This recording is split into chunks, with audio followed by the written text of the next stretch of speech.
L'Académie NE, un centre de performance en ligne pour footballeurs. 3 coachs sont là pour te former à devenir le meilleur joueur en 90 jours et je m'occuperai de ton plan de carrière et de ton entraînement, Nico de ta préparation mentale et Anto de ton hygiène de vie. Ensemble, nous te formerons en 90 jours pour que tu aies les armes pour rivaliser avec les joueurs en centre de formation. Pour passer ta sélection dès maintenant, clique sur le lien en description.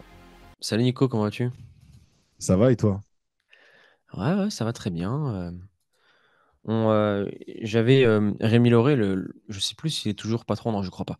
Je crois qu'il est dans l'administratif au TFC maintenant, mais il disait une chose, et aussi Luc Bruder, l'ancien directeur avant lui, au TFC, avant de former des joueurs, on forme des hommes, parce Ouais. que après votre carrière et avant, tu n'es pas footballeur, tu le deviens, Mm. et tu es un homme avant tout, ou une femme, ou un être humain, et aujourd'hui, on va parler, je sais pas combien on pourra lister de règles, peut-être les 4 règles ou les 4 grands piliers qui font qu'aujourd'hui, tu pourras, comment on peut appeler ça? Un homme à succès, une personne qui réussit. Mm. Ouais, l'homme qui va plus loin que les autres quand même, tu vois, qui va plus loin que la Ok. moyenne, on va dire ça comme ça. Déjà, pour qu'on soit dans les mêmes standards, quelle est ta définition d'une personne qui réussit? En prenant position, ça dépend selon chacun. Non, Mm. on met des standards aujourd'hui. Bah, Tu sais, un joueur qui perce, c'est un joueur qui est pro. Tu vois, le standard, on l'a. ouais. Un joueur qui perd, c'est un joueur qui est pro. Mais comme je le dis souvent dans les podcasts, c'est qu'il n'y a pas besoin de, entre guillemets, pour plein de joueurs, il y a des joueurs pour qui c'est la destinée et que ça n'aurait pas de sens de ne pas être pro. Et il y a plein de joueurs qui, en fait, disent qu'ils veulent être pro, alors qu'en fait, comme j'ai déjà dit, s'ils sont en N3, en N2, ils seront contents de leur vie, tu vois, ils seront satisfaits de... Voilà, après, oui, tu peux aller chercher plus, etc.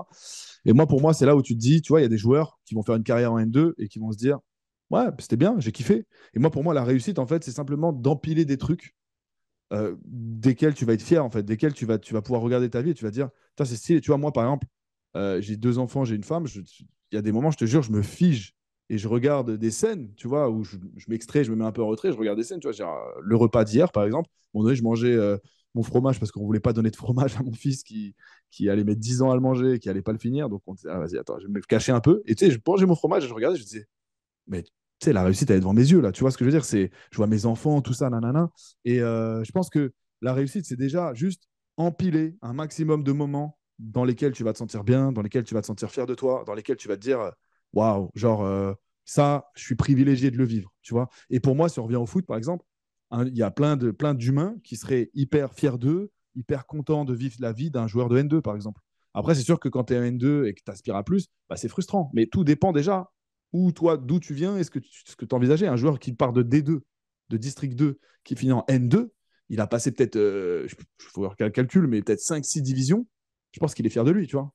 Et il kiffe, parce que là, il a la vie d'un footballeur pro quasiment. Il s'entraîne tous les jours, il a un salaire. Ouais, c'est pas le salaire de Neymar, mais voilà. Et je pense que là, il y a plein de moments où ce mec-là, il va à l'entraînement et il se dit, ouais, c'est quand même kiffant. Tu sais, je suis avec lui, beau terrain, championnat reconnu en France, voilà, semi-pro, bah, il y en a à qui ça suffit. Et il y en a, effectivement, il va falloir chercher plus. Donc moi, je pense que première définition pour moi, c'est t'empiles des moments dans lesquels tu te sens fier. En fait, si tu peux regarder ta vie de temps en temps en mettant sur pause et en disant, waouh, c'est stylé ce que je vis, tu sais, globalement, actuellement, tu es en train de réussir. Après, il faut construire la suite. Je sais pas, toi, t'en penses quoi? C'est quoi ton premier pilier, toi? Déjà, déjà, moi, je fixerai des standards. Par exemple, si je prends mon cas, mes standards, c'est 4 enfants. Être marié, c'est OK. 4 enfants. euh, Avoir une influence dans mon métier. Avoir des Mhm. objectifs financiers qui m'appartiennent. Et construire une dynastie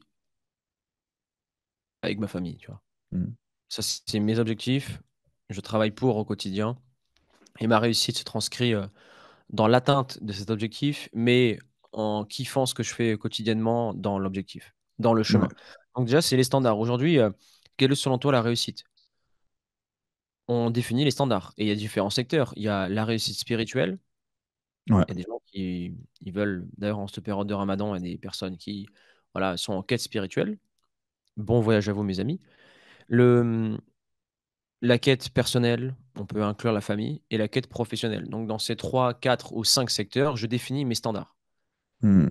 Le petit insecte qui passe depuis tout à l'heure. Ouais, je le vois, il veut participer au podcast. Bah, écoute, bienvenue. C'est ouvert à tout le monde. Bienvenue, cher ami insecte. Et ensuite, quand tu as défini tes standards, tu peux avancer.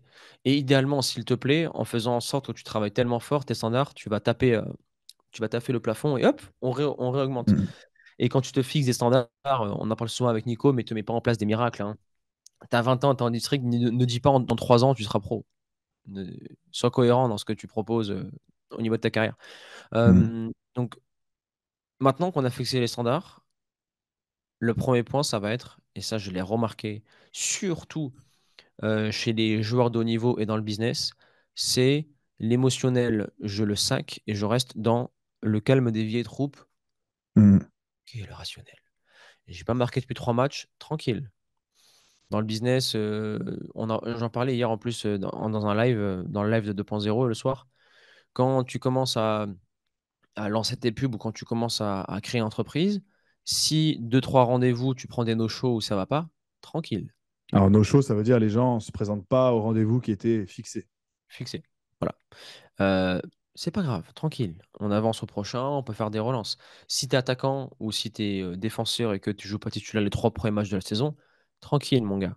On ne regarde pas sa vie sur une petite échelle avec une loupe, on regarde sur quelque chose de plus large, de plus grand. Quand on juge un fait, quand on juge une situation géopolitique, nous regardons l'histoire, on regarde 100 ans avant pour comprendre les conséquences de cet acte politique. Pareil pour Mm, une carrière.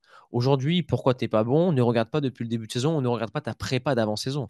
Regarde tout ce que tu as appris, les fondations que tu as à ton poste.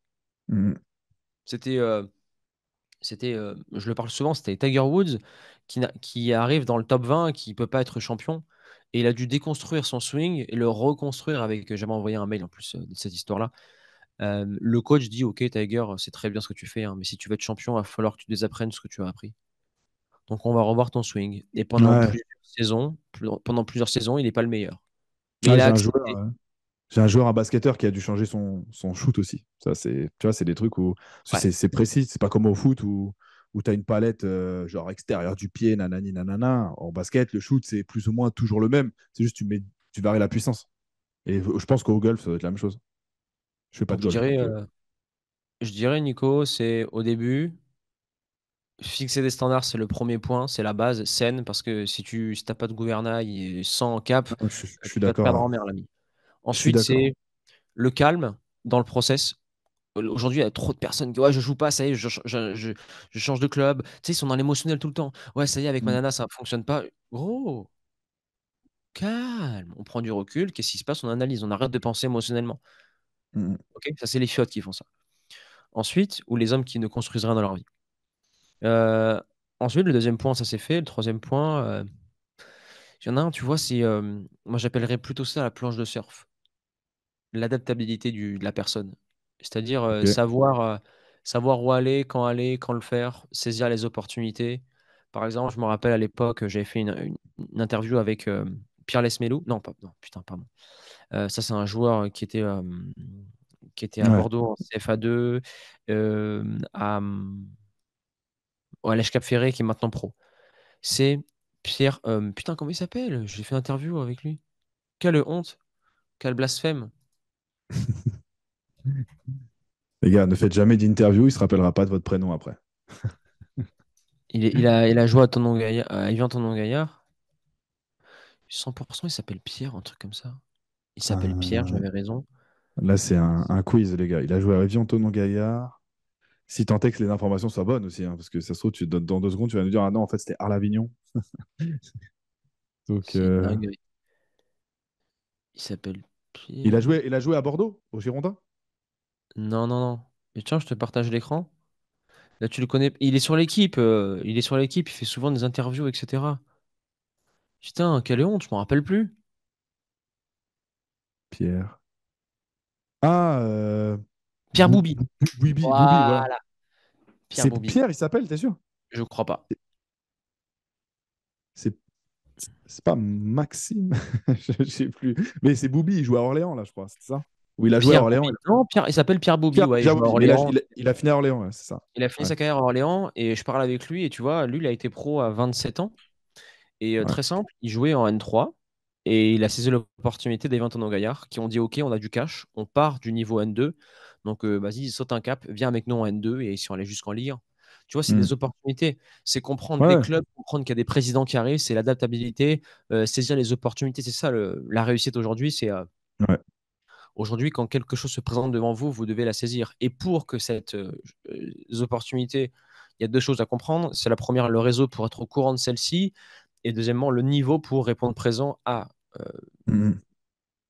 à ça. Par exemple, tu as saisi l'opportunité, Nico, quand j'avais mis la story pour aider les coachs sportifs à se développer, boum, et voilà. Non, non, c'est clair. Moi, du coup, dans tout ce que tu dis, et moi, il y a un truc Rajoute une nuance, rajoute. Moi, qui j'ai pas connaît, dit. non, mais qui connecte avec moi, c'est que moi, je suis totalement d'accord déjà pour définir la réussite. Et ça, sportivement parlant, c'est la base. Il te faut un objectif. Ça veut dire, c'est même pas forcément un objectif euh, qui va être clair, clair, clair au début, mais il faut au moins, si tu pars en voyage, il te faut une destination. Si tu n'as pas la destination, tu vas avancer à droite, à gauche, tu vas pas trop, tu vas reculer même des fois, tu vas pas trop savoir où il est bon d'aller. Alors que si tu te dis, là, je pars à pied ou en stop ou en caravane jusqu'à, je dis n'importe quoi, jusqu'à Prague, bah voilà, tu sais que tu vas pouvoir passer par là, par là, par là, par là, mais tu ne t'oublies pas de repartir en chemin et d'aller là-bas. Alors que sinon, si tu n'as pas de destination, qu'est-ce qui t'empêche de t'arrêter? Je dis n'importe quoi, tu fais un détour par l'Italie. Qu'est-ce qui t'empêche de t'arrêter en Italie et de dire, bah voilà, je suis bien. Bah ouais, mais on avait dit autre chose, tu vois. Et donc, du coup, le voyage n'a de sens que s'il y a une destination. Donc, je pense qu'il y a déjà un peu ce truc-là. On peut pas voir la destination, nous, parce qu'on est des humbles mortels, entre guillemets, mais on peut l'imaginer, on peut essayer de. Voilà, je pense que déjà, tout prend son sens déjà quand il y a ça. Après, effectivement, il y a ce côté, qu'est-ce qui fait qu'on est fier de soi? Qu'est-ce qui fait qu'on a, on va dire, l'impression de se dire, j'ai vécu des trucs. Moi, je pense que dans ce que tu dis, ce qui ressort, c'est aussi, dans lequel je suis d'accord, c'est l'impression de sortir de sa zone de confort. Si, à un moment donné, tu ne fais que des choses qui sont dans la sécurisation toute ta vie, du style, bah, si on parle professionnellement, je me suis formé à 18 ans pour tel métier, et en fait, j'ai fait ce métier-là toute ma vie. Bah, en fait, tu as Oui, fait une vie entière de sécurisation au niveau oui. professionnel. Donc, en fait, juste au niveau professionnel, est-ce que Cette tu as phrase, trouvé elle du va résonner, sens? hein. Elle va résonner, celle-là, Nico. Ouais, est-ce que tu as trouvé du sens? Est-ce que tu kiffé? Est-ce que tu es fier de toi à la fin de ta vie? Peut-être que tu as été fier à un moment donné, et peut-être qu'à un moment donné, tu as perdu le sens, et que le fait de ne pas te jeter dans autre chose, enfin, tu sais, de ne pas te plonger dans une hors de ta zone de confort, en fait, de te dire, vas-y, je me challenge, bah forcément, à ce moment-là, je pense que tu as commencé, entre guillemets, à rater ta vie, pas sur le plan financier, mathématique ou quoi que ce soit, mais peut-être sur le plan du kiff, peut-être sur le plan de... Voilà. Et moi, je pense qu'il y a vraiment ce truc de sortir de sa zone de confort. Et je pense qu'il y a des joueurs, par exemple, je sais pas quel joueur, mais tu sais, des joueurs, tu as l'impression qu'ils ont fait le tour. Bah, tu vois, par exemple, typiquement, Joshua Kimmich, voilà, on parle de lui comme possible partant du Bayern Munich. On ne sait pas si ça va se faire, mais tu dis pourquoi il part du Bayern, ce mec-là, il a tout au Bayern, c'est la star, c'est tout ça. Mais peut-être que simplement, lui, si tu parles avec lui dans l'intimité, il va te dire, bah moi, je commence à me faire chier en Allemagne, j'ai envie de connaître autre chose en fait. Matuidi qui était au PSG, c'est pareil. Il avait tout au PSG, il était la star en France, tout ça. Il a quand même été à la Juve parce que humainement, il veut connaître autre chose. Lloris qui va à Los Angeles, etc. Tu vois. Et je pense que c'est des mecs où à un moment donné, ils se disent, bah, j'ai envie de connaître autre chose aussi, à un moment donné. Tu vois. Et il y a ce côté humain, Ouais, ce Los côté Angeles. ouais, il est parti à Los Angeles. Et il y a ce côté humain, il y a ce côté j'ai envie de sortir de ma zone de confort. Donc là, Lloris, en l'occurrence, c'est pas une sortie de zone de confort de ouf, puisque c'est surtout une fin de carrière, on va dire. Mais tu vois, Matuidi, au moment où il choisit la Juve et qu'il quitte le PSG, ouais, c'est une sortie de zone. Il est titulaire en équipe de France, titulaire au PSG. Il choisit d'aller dans un club dans lequel il n'y a pas de garantie. Il y va et Alors, sortie de zone de confort. Et pour moi, la vie, si tu veux réussir, il va te falloir. Et moi, je sais que toutes les réussites que j'ai glanées, et voilà, ça a toujours été des moments où j'ai fait un peu un pari avec moi-même. C'est est-ce que j'ai la foi en fait? Est-ce que j'ai foi en moi? Est-ce que j'ai foi en ce qui peut m'arriver? Est-ce que j'ai la foi de manière générale? Et il faut faire de temps en temps des plongeons dans ça, des plongeons dans la foi. S'il n'y a pas de plongeon, jamais, jamais, jamais, je pense que tu as l'impression d'avoir une vie, ouais, pépère, mais est-ce qu'elle te satisfait vraiment? Moi, je suis pas sûr. Il y a des moments où il faut vraiment se challenger. Et ça, c'est la vérité sur ta vie en général et sur un terrain. Si tu cultives pas à un moment donné ce côté sortie de zone de confort sur un terrain, allez, je tente un truc, je prends le jeu à mon compte, je fais quelque chose, bah, tu finiras jamais fier de tes matchs. C'est impossible. Il y a un moment donné, tu passes un match dans la sécurisation. Super, je maîtrise ce que je fais, mais est-ce qu'à un moment donné, je peux pas faire plus? Oui, je peux faire plus. Donc, tu vois, dans la réussite, il y a ce côté sortie de zone de confort et aussi la conviction personnelle que j'ai du potentiel pour faire plus. Et si ce truc-là, tu l'écoutes pas, bah, tu auras toujours l'impression d'être en dessous de ton potentiel. Donc, en fait, tu vas te faire chier. Tu vas pas être en kiff. Parce que cette petite voix qui te parle à l'intérieur de toi, elle te dit, tu peux faire plus. Si tu l'écoutes pas, bah, c'est comme si tu disais, non, non, je peux pas faire plus. Je suis nul, en gros. C'est comme si tu t'acceptais une nouvelle idée que non, je suis pas capable. Et le sentiment de te dire je suis pas capable de sur un truc sur lequel en vrai tu es capable, moi, je trouve ça hyper frustrant. Et je trouve que ça, c'est des trucs où à la fin de ta vie, alors je suis pas encore sur mon lit de mort, mais je pense que c'est le genre de truc qui te reste en tête où tu te dis, putain, j'aurais pu faire ça. Ah, c'est dommage. Voilà, il faut pas finir avec des regrets, en gros. Donc, sortir de sa zone de confort, pour moi, c'est un élément essentiel. Plonger dans la foi, pas dans la foi forcément divine ou quoi, mais tu sais, dans la foi de je peux réussir. Et si tu te confrontes pas à ça, je pense qu'à un moment donné, tu loupes quelque chose dans la vie. Voilà. Je sais pas ce que ça t'évoque, mais Je mets le mot foi dans ma tête. Je voulais juste apporter une nuance à ce que tu disais. Ça peut porter à confusion.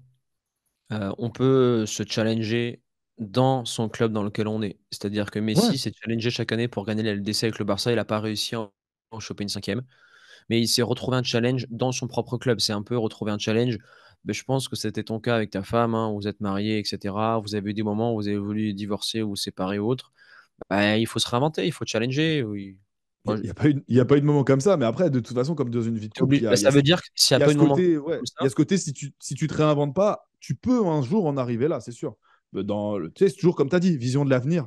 Genre là, tout de suite, bah, ça semble pas être un problème. Mais si tu empiles des moments où bah, tu fais pas attention à ci, tu fais pas attention à ça, c'est sûr qu'un jour, la question dans la tête des deux du couple, elle va se poser, tu vois.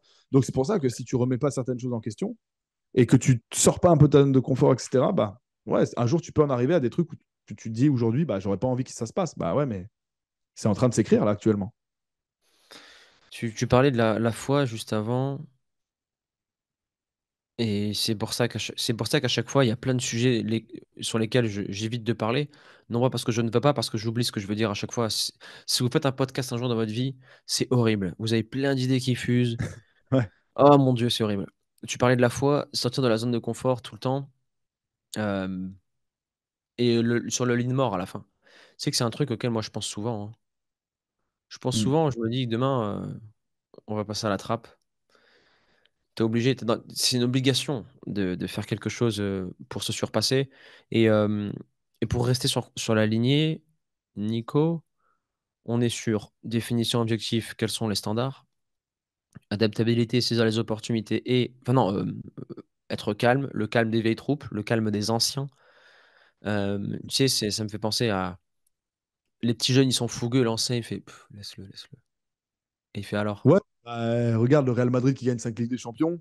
Il y a des moments, ils se prennent des bouillons de pas malades. Tranquille. Ils sont là, ils se font tabasser, bam, bam, bam. Puis à un moment donné, il dit allez, les gars, c'est maintenant, boum, punition, ah, victoire. Enfin, ok. Troisième adaptabilité. Et après, le quatrième, on pourrait mettre la foi, croire en soi, avoir des couilles, avoir Ouais, je dirais, ouais, c'est avoir des couilles, du courage, ouais, c'est mettre ça. l'investissement à la hauteur de ton objectif, tu vois. C'est-à-dire que j'ai tellement de potes autour de moi, que ce soit foot ou en dehors, ils blablatent. Mais quelles sont les actions? J'ai un de mes meilleurs potes, je sais pas, ça fait 2 ans qu'il veut lancer son truc. T'en es où? Ouais, t'inquiète et tout. Ouais, bah ça, J'ai fait le plan sur le papier. Ah, mais un plan, c'est la théorie. Avec une théorie, on n'avance pas. c'est clair. Si tu te sors pas de ta zone de confort, tu vois, moi, combien de fois j'ai entendu des gens dans le salariat, tu vois, qui travaillent pour un patron, même jeunes, hein, ouais, vas-y, ce taf-là, il faut que je le quitte, ouais, nanana. Et puis en fait, tu les revois 5 ans après, ils sont toujours au même endroit Ouais, parce faut que qu'en je la fait, ils quitte sont cette pas. meuf, elle me casse les couilles. Ouais, Ouais, enfin, du blabla. coup, ça se vérifie pour tout. Mais tu sais, ouais, j'ai envie d'aller vivre dans le sud, ouais, j'ai envie d'aller vivre là-bas, ouais. Et puis en fait, tu vois que il y en a qui font ce qu'ils disent, mais il y en a plein aussi qui disent et qui font pas grand-chose derrière, tu vois. 96-97% ne font pas ce Et qu'ils disent. ça, ouais, mais ça, c'est dommage parce que tu vois, moi, je pense qu'il y a des moments où il faut être un petit peu exigeant. Tu vois, si on parle de réussite, je pense qu'il faut se pousser un petit peu à l'exigence sans que ça devienne un truc oppressant ou genre t'es jamais satisfait. Mais tu vois, cette sortie de zone de confort, elle vient aussi avec un peu d'exigence de dire ah, mais attends, mais estime de soi, tu vois. Mais moi, je sais que je peux réussir ça. Si je le fais pas, pourquoi, tu vois, pourquoi je me dirais que j'ai réussi si je sais que je peux faire plus? Tu vois, il y a un peu ce côté-là et il faut prendre tout ça comme un jeu aussi. Moi, je pense que si tu veux réussir, il n'y a pas ce côté, il ne faut pas se prendre au sérieux tout le temps, tout le temps. C'est-à-dire, tu vois, par exemple, pour moi, l'entrepreneuriat, ce qu'on fait là, développer une activité, si tu prends ça comme question de vie ou de mort, etc., ouah, Comme le tu vas, footballeur, hein. tu vas douiller, ça va être compliqué. Mais si tu prends ça comme un jeu, genre, je joue à essayer de gagner le plus possible à ce jeu-là, pas forcément l'argent, mais tu sais, à faire grandir, tu sais, comme dans les jeux de portable, là, où je sais pas, tu as une entreprise de pizza et tu fais grandir, j'ai jamais joué à ça, mais tu sais, tu vois les pubs et tu dis, bah voilà, tu as plus de clients, tu as plus de ça. Bah voilà, c'est ça, c'est juste grandir. Tu as parlé d'influence à un moment donné, je pense que ça me parle aussi. Cette notion d'influence, c'est quoi l'étape d'après? Ok, c'est peut-être recruter quelqu'un. Ensuite, c'est quoi l'étape d'après? Bah, c'est simplement devenir quelqu'un de plus important, peut-être d'avoir une voix qui porte un peu plus, tu vois, et d'inspirer des gens, etc. Et je pense que quand on est satisfait de sa vie, à un moment donné, il y a toujours ce côté où je veux inspirer des gens. Bah, tu vois, c'est un peu pareil dans le foot. C'est ce côté, tu vois, Benzema, il l'a dit souvent en interview, et toi, du coup, c'est quoi ton moteur? Ah, moi, je veux donner des émotions aux gens. Bah ouais, parce qu'il est à ce niveau-là, en fait. Il est plus à se dire, je veux construire ma carrière, nanana, je suis au Real Madrid. Donc maintenant, ce que je veux, c'est inspirer les gens. Bah franchement, Benzema, ça a marché. Et moi, il m'a inspiré Ouais. de fou. Je pense qu'il a inspiré des générations, enfin, au moins deux, trois générations entières de putain, on peut jouer au football comme ça, tu vois. On peut être une machine, on peut faire du Benzema. Et moi, ça m'a inspiré de fou, tu vois. Et je pense qu'à un moment donné, bah, tu peux avoir ce rôle d'inspirateur, de tout ça, à partir du moment où tu es en train de faire des choses, quoi. Et les gens qui font rien, bah, ils inspirent personne, malheureusement, tu vois. Enfin, pas sur les sujets, pas sur tous les sujets en tout cas, mais sur le sujet sur lequel tu fais rien, c'est sûr que tu n'inspires personne. Si ne serait-ce que tu quittes ton taf pour aller faire quelque chose, tu vois, pour aller te challenger, il y a quelqu'un qui est en train de te voir, un ami à toi, il est en train de se dire, waouh, putain, il a eu les couilles de faire ça. Ah ouais, félicitations. Et bah, comme tu as dit tout à l'heure, Messi, etc., qui reste dans son club, etc., même à l'intérieur de ton club, tu peux très très bien avoir une sortie de zone de confort, une nouvelle façon de jouer, additionner des skills que tu n'avais pas pour essayer de faire des nouvelles choses sur le terrain. Bah, rien que ça, déjà, je peux te dire qu'il y a quelqu'un qui voit l'évolution, tu vas l'inspirer. Il y a quelqu'un qui se dit, putain, il est passé de tel joueur à tel joueur, il a progressé de ouf. Tu vas l'inspirer, tu vas le questionner. Il va se dire, putain, moi aussi, peut-être je suis capable, etc. Et en fait, là, tu joues ton meilleur rôle. Pour moi, dans la vie, c'est être un exemple. Si tu es capable d'être un exemple pour les autres, quelque part, c'est ce que tu peux faire de mieux pour ce monde. C'est faire, toi, les choses pour inspirer les gens. Et une fois que tu as fait ça, je pense que tu as fait ton taf. Ouais, je te rejoins. Je te rejoins. Et là, tu vois, on parle beaucoup, Nico, de points clés. Il faudrait plutôt parler d'erreurs. Bah, pour le premier point, ne pas se fixer d'objectif, c'est le b.a.-ba. Mais bon, Mm. tu sais, le b.a.-ba dans le football, c'est quoi? C'est contrôle passe-frappe. Mais combien ça fait réellement des contrôles, des passes et des frappes à 100% dans des Ah ouais, situations non. de haute tension? Souvent, les joueurs ont deux de ces trucs et pas trois de ces trucs. C'est dommage. Mais peut-être qu'ils ont les trois, mais ils les ont au niveau régional. Mais quand on passe au niveau Ouais. national, par exemple, je suis sûr que si on regarde un match de N2, du club X contre notre équipe de N2, il va être très bon. Mais en Coupe de France, on va le voir, le mec, il va paniquer, il va pas pouvoir contrôler ni leur remettre une touche parce que physiquement, c'est trop dur, parce que ça va beaucoup trop vite. Chacun a son point de rupture. Et donc, Mm. c'est à voir au niveau de ce point-là, pour moi, c'est les bases, le b.a.-ba dans n'importe quel domaine de la vie. Euh, à mettre en place, la simplicité. Après, une autre erreur, on parle souvent, c'est l'effet de Dunning-Kruger, c'est ce surcoté. Je le partage souvent. Tu connais le graphique de Dunning-Kruger ou pas? Pas du tout. Je vais te le montrer, ce beau graphique. Dunning-Kruger. C'est deux médecins. Je l'ai là. Ah, c'est Dunning Dunning, et Kruger. il me semble. Ah, 100% ok. même. Je crois que c'était son prénom, mec, un mec qui s'appelle Dunning Kruger. On va cliquer par exemple là-dessus. En gros, c'est quoi? C'est auto-surévaluation et sous-estimation des experts, des coachs. Ou. Attends, je vais zoomer, Nico. Hop. Montagne de la stupidité. Et en gros, si tu préfères, c'est la confiance que tu as en toi et les compétences que tu as pour être un joueur de haut niveau. Ok? Moi, je joue dans quelle catégorie ou bref, ouais, je suis hyper chaud, bla bla bla bla. Ok, surévaluation, t'as pas écouté les experts, c'est-à-dire tes coachs ou des gens comme nous qui t'ont dit que, mec, peut-être que là, on va trop vite. Et peut-être que tu n'as pas les compétences. À voir si le Mm. terrain nous donne raison ou non.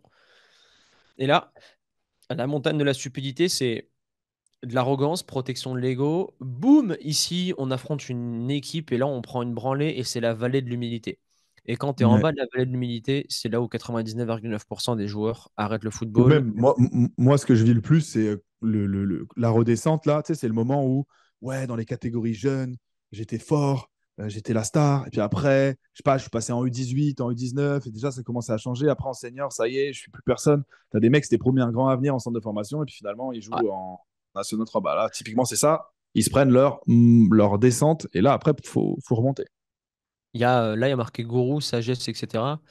Ici, Et c'est bien qu'ils aient mis dans la pente quand tu remontes, donc vallée de l'humilité, c'est-à-dire que là, ok, en fait, il faut vraiment aller au niveau. Ok, en fait, tout seul, je peux pas y arriver. En fait, Ouais, c'est typiquement c'est ça. vraiment du haut niveau. Moi, Et la là, c'est plupart des coach. gens que je coach, ils sont dans la vallée de l'humilité. Mais tous, C'est les meilleurs moments pour coacher un joueur. Quand tu as pris ton coup d'humilité et que tu es prêt à tous. construire quelque chose, magnifique. Je pense que ce soit toi ou moi, les gars, Regarde, si vous en êtes là, c'est le moment où il faut agir. C'est magnifique. dans l'académie, quand on les a en call, quand on a un joueur en appel pour qu'il rejoigne l'académie en sélection, ceux qu'on n'arrive pas à faire rejoindre l'académie parce que devant ils sont pas motivés, mais aussi pour eux, ils n'ont pas besoin de nous parce qu'ils sont encore dans la Bah phase où ouais. ils montent, ils pensent qu'ils peuvent tout faire tout seuls et qu'ils vont percer en un claquement de doigts. Mais quand ils arrivent ici, soit ils nous relancent, soit ils protègent leur ego, soit ils arrêtent le foot. Et tu vois, ici, c'est là où la plupart des joueurs se rendent compte que waouh, pour aller au niveau, c'est Ouais, tellement que dur. le football, c'est dur, que en fait, toi, tu as fait des raccourcis dans ta tête, tu t'es fait une illusion. Et là, en fait, c'est la fin de l'illusion. La vallée de l'humilité, pour moi, c'est fin de l'illusion, retour à la réalité. Ah, c'est pas si simple. C'est pas compliqué, mais c'est pas si simple non plus. Ah, Non, c'est carré.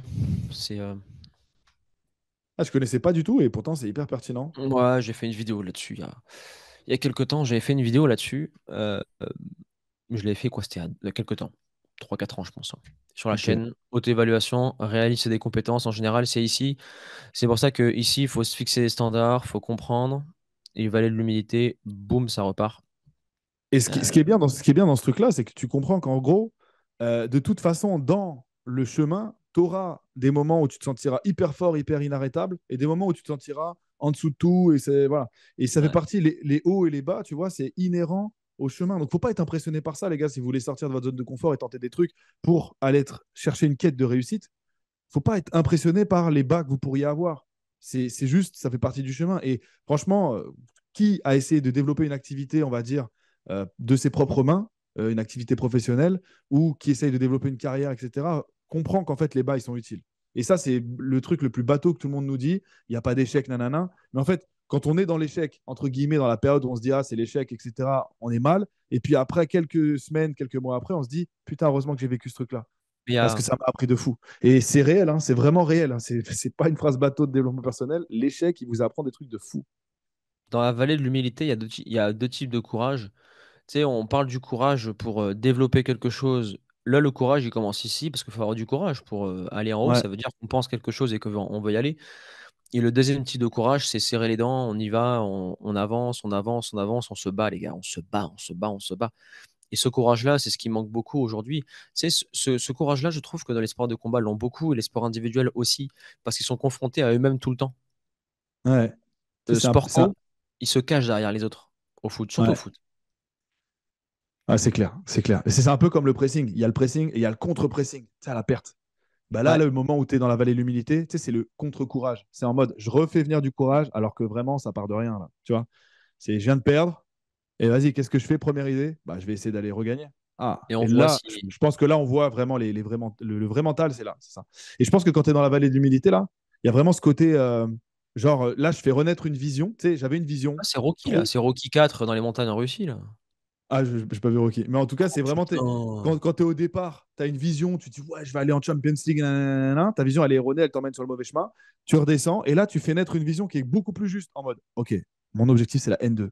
Et là, tu sens que tu construis un vrai chemin. Pas un truc illusoire dans lequel tu es là, ça repose sur rien. Et en fait, je pense que la vallée de l'humilité, c'est nécessaire pour avoir la vraie vision de, OK, c'est ça le niveau de difficulté, je suis capable de faire ça, donc il faut mettre en place ça, ça, ça, ça. Et là, à ce moment-là, c'est hyper pertinent de travailler. Carrément. Putain, à chaque fois, je te dis oui, mais. Je veux te placer ce que j'ai envie de te dire, je l'oublie. Faut que je ferai un stylo, je te Il jure. faut J'ai que mon tu prennes stylo ça. en plus.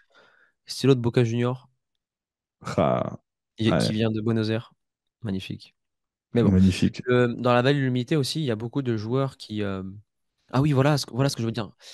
C'est là où le pourquoi il est intéressant. Dans tes standards, aujourd'hui, avant de. C'est vrai, on a oublié de parler de ça. Méga Ouais, important. On ouais. se fixe des standards, mais c'est quoi ton pourquoi? Pourquoi tu veux être ci? Pourquoi tu veux être ça? Pourquoi tu veux être pro? Pourquoi tu veux être riche? Pourquoi tu veux 4 enfants? Pourquoi tu veux te marier? Aujourd'hui, ça sert à quoi de se marier? Ou peu Mhm. importe, etc. C'est là où on se fixe les différents standards.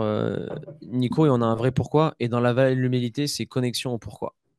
Mhm. Et Et quand tu un pour vois, qui aussi. Un pourquoi, un pour qui, moi j'ai tendance à dire aussi. Parce qu'on a souvent c'est un vrai. pour qui. pour la famille, ouais. Non, mais je pense que on pourrait continuer, mais Ouais. cette première partie déjà sur cette réussite, etc., elle est intéressante.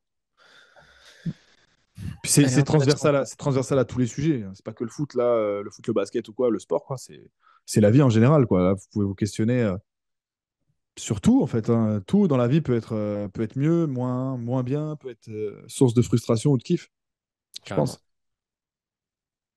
Est-ce que tu as des choses à rajouter, Nico? On est vraiment pas mal. On a donné matière à travailler. Si je devais Ouais. retenir une phrase, je me rappelle plus de celle que tu avais dite, mais elle était très intéressante. Alors, j'ai dit pas mal de phrases. Je t'ai dit, celle-là, elle va résonner dans la tête des gens. Je sais plus. Ah, bah, retournez voir le podcast parce que là, je l'ai plus. Mais J'étais dans mon flow et j'ai dit le truc. ta phrase, elle était très intéressante. Hmm, est-ce que non, selon moi, ça reste complet, ça reste OK. Tu sais ce que j'aime bien avec les podcasts? C'est qu'on prépare rien. C'est-à-dire que une vidéo YouTube, les gens peuvent mentir, tu sais, ils peuvent préparer un texte. Le podcast, c'est du réel, c'est voir si la personne a des compétences ou non et a de l'expérience Ah, pour me guider au point A, au point B. Donc ah, les c'est gars, good. c'est réel, hein. Antoine, on se dit bonjour, on parle de nos vies 2 minutes. Après, il dit bon, on y va, boum, record. Et là, il me lance le sujet comme ça. Bon, on va parler de la réussite. Ok. Et voilà. Et c'est souvent en plus le sujet inné de notre discussion d'avant en mode, tu sais, là, on parlait de nos vies professionnelles, quoi. Et donc, du coup, je pense que tu as connecté avec, ah, on pourrait parler de ça, mais pour le foot. Et boum, c'est parti. Et c'est toujours comme ça, les gars. Let's La go. fois, on parlait de Doumbé, Baki. Et, ah, vas-y, on va faire une vidéo là-dessus. C'est Et tu parti. vois, on peut placer un truc pour Doumé, par exemple. Tu vois, aujourd'hui, les deux sont critiqués, mais aujourd'hui, les deux ont les couilles. Non, déjà, ils s'en mettent plein les poches. Ils gagnent beaucoup d'argent avec ce qu'ils font. Donc, ça veut dire que eux, dans leur objectif de réussite, dans la famille à l'abri et pour qui ils sont complètement OK, vous avez quasiment perdu de l'argent en pariant sur eux en allant au stade ou, enfin, en allant au stade, non, c'est une belle expérience. Tu sais, les gens, ils se sont investis émotionnellement d'une force où les gars, Mm. avant, après, pendant, vous allez gagner zéro argent. C'est du divertissement.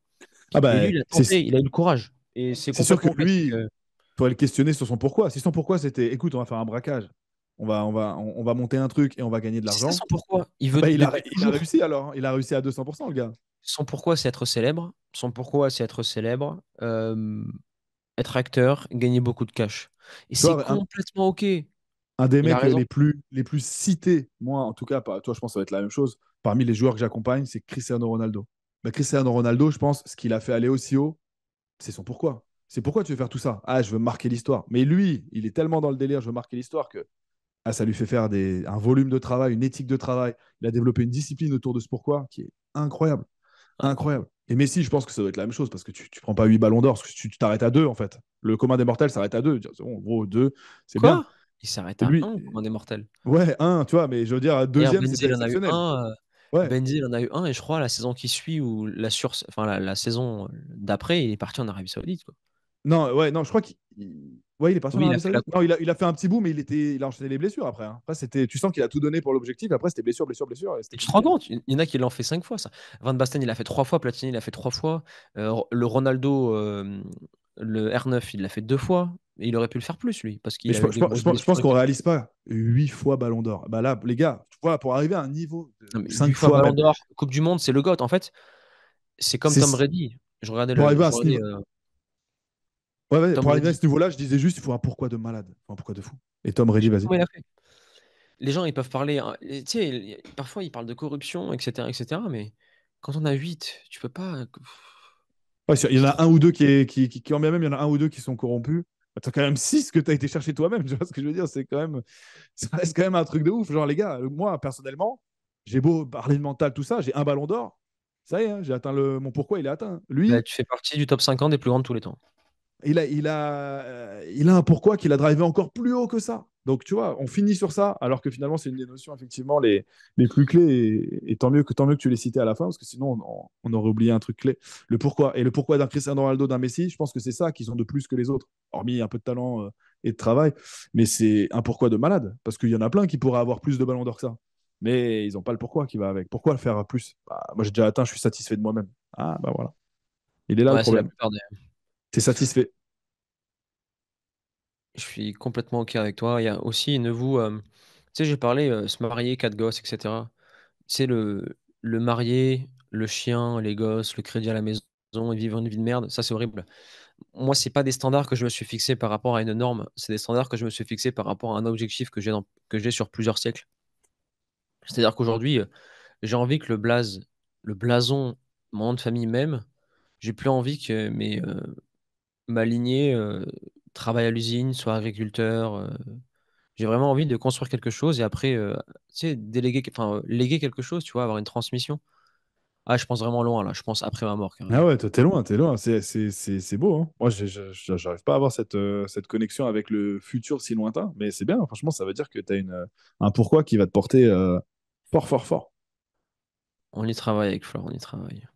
Tu l'as prévenu quand même que tu voulais 4 enfants, parce qu'en général, C'est même les pas femmes. moi c'est même pas moi qui ai prévenu Flore, c'est Flore qui m'a dit, mon gars, je suis une Latina, je suis une Argentine. Chez nous, c'est quatre gosses. Ok, mon gars, on va travailler, on va bosser. Ouais, ça va, si elle est OK, parce que vu que c'est elle qui les porte quand même à la fin, il faut Ouais, quand même une petite validation, tu vois. exact. Ben, merci Nico pour ce podcast. Est-ce que tu fais la Yes. petite réclame de fin? Non, bah les gars, abonnez-vous, hein, déjà. Je pense que voilà, il y a plein de choses qui arrivent. Et l'académie, le lien est dans la description. L'Instagram de Nicolas, de moi-même, est dans la description. Je crois que même ton Instagram, il doit être dans la description. Bref, je pense que vous savez où nous trouver si vous avez besoin et vous commencez à comprendre ce qu'on peut vous apporter en écoutant nos podcasts. Parce que si vous en êtes encore là à la fin du podcast, c'est que quand même, vous aimez plutôt bien, ou alors vous nous détestez et vous voulez avoir des arguments pour nous attaquer. Mais quoi qu'il arrive, en tout cas, vous portez intérêt à notre contenu. Et ça, déjà, bah, merci pour ça, les gars, c'est cool. C'est magnifique. Merci Nico et on se dit à jeudi prochain la team. Ciao. Yes. Ciao.